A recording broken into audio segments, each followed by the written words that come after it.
I used a YouTube video to get him to propose while I was single. What? I know that sounds so strange, right? So just bear with me, okay? So basically, it was this woman who was living with her boyfriend. They go into the house. The There was flowers everywhere. There was candles everywhere, and she was completely surprised. There was no one there except for them two, right? And I thought it was so beautiful because you could see the sincerity of how shocked she was that that he proposed. In my singleness, I said, I want to be surprised when I'm proposed to. Okay. I want to be so surprised that I'm shocked too. I want that too. Right. So when I finally dealt with my issues and I did my prayer and fast, which I've talked about on my channel, I'll leave a link down in the description box down below. I met him. So there was just red roses everywhere. It was just such a beautiful video. Okay. Some videos are forced and some videos, seem kind of, whatever. But this was just so nice.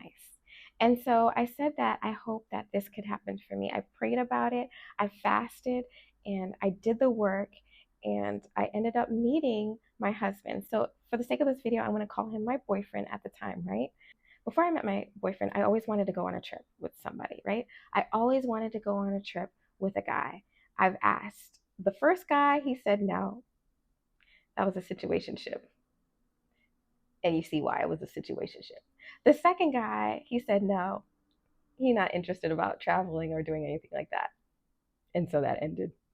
And so the third guy, which is my boyfriend, I asked, hey, I'm in school right now. I really need a break. Do you want to go to Mexico? I was fully prepared for him to say no, right? Because I already had those two situations where they said nah. But my boyfriend said yes. And I was like, wow, really? Okay. And he's like, okay. I was like, I'll pay for it. I told him I will pay for it, right? I was that thirsty to go on a trip with a guy because I always thought it was so nice that like people can go and frolic in the sand and just be in love in another place, right? So I bought the tickets, I bought um, the hotel, everything was set. I was like, you don't have to worry about anything. I got you, right?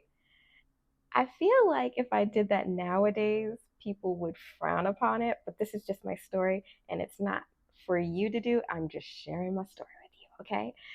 Um, so so our trip was coming up, but before our trip came, he wanted me to meet his family, and he lives on the West Coast, and I live on the East Coast. So he's already met my family. He's like, "Why don't we go to Cali, and you can meet my family?" And I was like, "Okay, I'll get to see Cali." And then there was one more person that he needed to meet was my father. We already planned on meeting with my father maybe like 2 or 3 months after the Cancun trip, right? And so I was so excited, right? I'm like, word, we are going to do this Cancun trip. We are going to go meet my father, and I am going to be graduating. Uh, I'm going to be graduating from school. And I had a conversation with him before any of these 3 trips happened.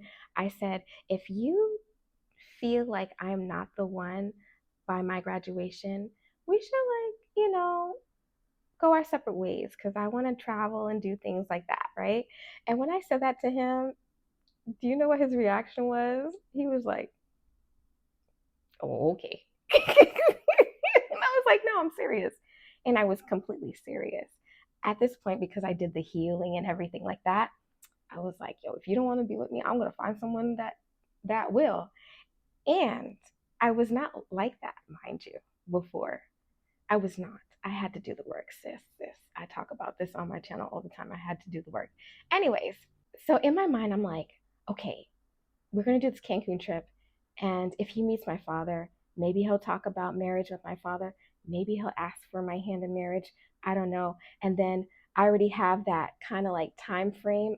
If this is what we want to do, it would be around graduation. So we do our Cancun trip and we're having the best time. I can't tell you.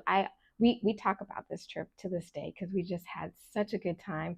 Great weather, swam with dolphins, swam every day, drank. We were just having a good time doing arts and crafts. Like we were just getting to know each other even more, doing activities. It was so fun. And I thought it was a great sign because they say there could be two things that happen on a trip. One, you could enjoy a trip with a partner, like the boyfriend or girlfriend, or two, it could go horribly wrong. Okay, so it was one, right? So which is nice.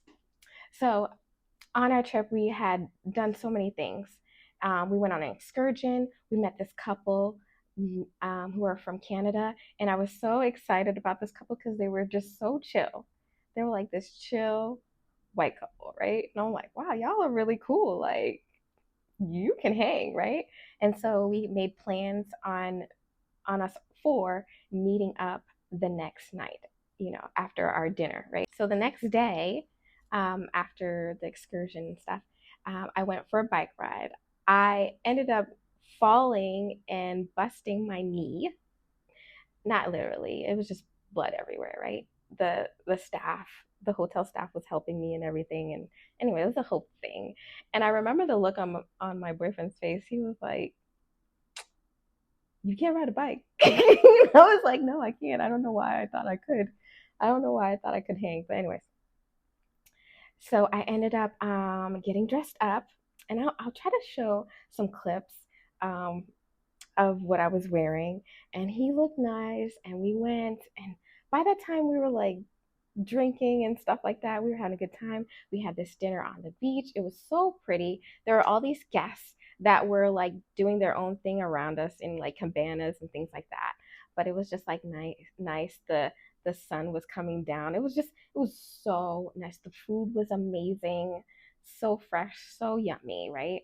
And so I went to go to the bathroom, and when I went to the bathroom, I had to go from the beach down into the hotel, and people were like, "Oh my gosh, congratulations, congratulations!" And I was like, "Oh no, we're just having dinner.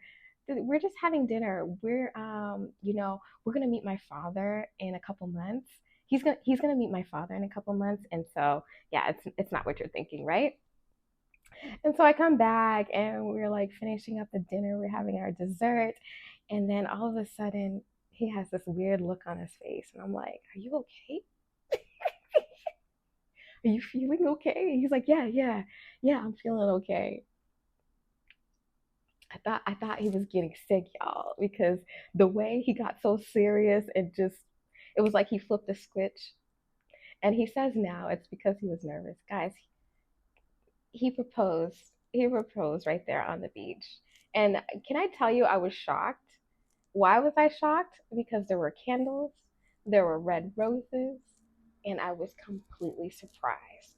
Now, you might think like, girl, why wouldn't you think it would happen then? I was like, because I just assumed because he really wanted to meet my father.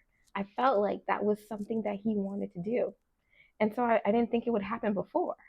And we had a good span of time between meeting my father and graduation. So it was very lovely. When he proposed, all the people in the resort that were like around started cheering, and it was it was just so amazing. I think, because of all the alcohol, I was just like, what is happening right now? Um, but anyways, so why do I share that engagement story with you in case you're single? I'm sharing that engagement story with you because, sis, it can happen for you too. I was just like you, or similar to you, wanting to be married, wanting to find love, wanting to be just with one person and just have that union that only God could bring together, right? So this is why I'm telling you the story, and I just want you to know, please, please, please, continue being faithful, continue changing the things that you can change about yourself, and be careful of what you're saying to yourself. Because I spent a lot of time saying that it couldn't happen for me, it couldn't happen for me, until I changed that and I said, it would be nice. And sometimes things sound forced. So, like law of assumption, I just tried to incorporate, then I didn't know what I was doing, right? I just tried to incorporate the law of assumption, like really feeling like a wife, right? Doing the things that would make me into a wife. Like I talked about a video, it looks like this, which you can check out afterwards, about how I prepared um, for my husband, for a husband, right? Um, while single. And I'm not saying for you to do the exact same things that I'm doing. I'm saying to strengthen your faith by using things that will help you feel like it could happen for you. Sometimes saying things can just feel weird. So feeling like what is there's a lot of people like Neville Goddard that says feeling, the feeling is more powerful than anything else. So live by faith, y'all. I hope you liked this video. What did you think of the engagement story or anything I said in this video? Let me know.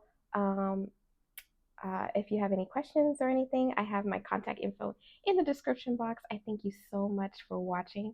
I also wrote a book down below in case you're single and you want to find out more about my story and how I overcame, I should say, self-sabotage and all the other stuff.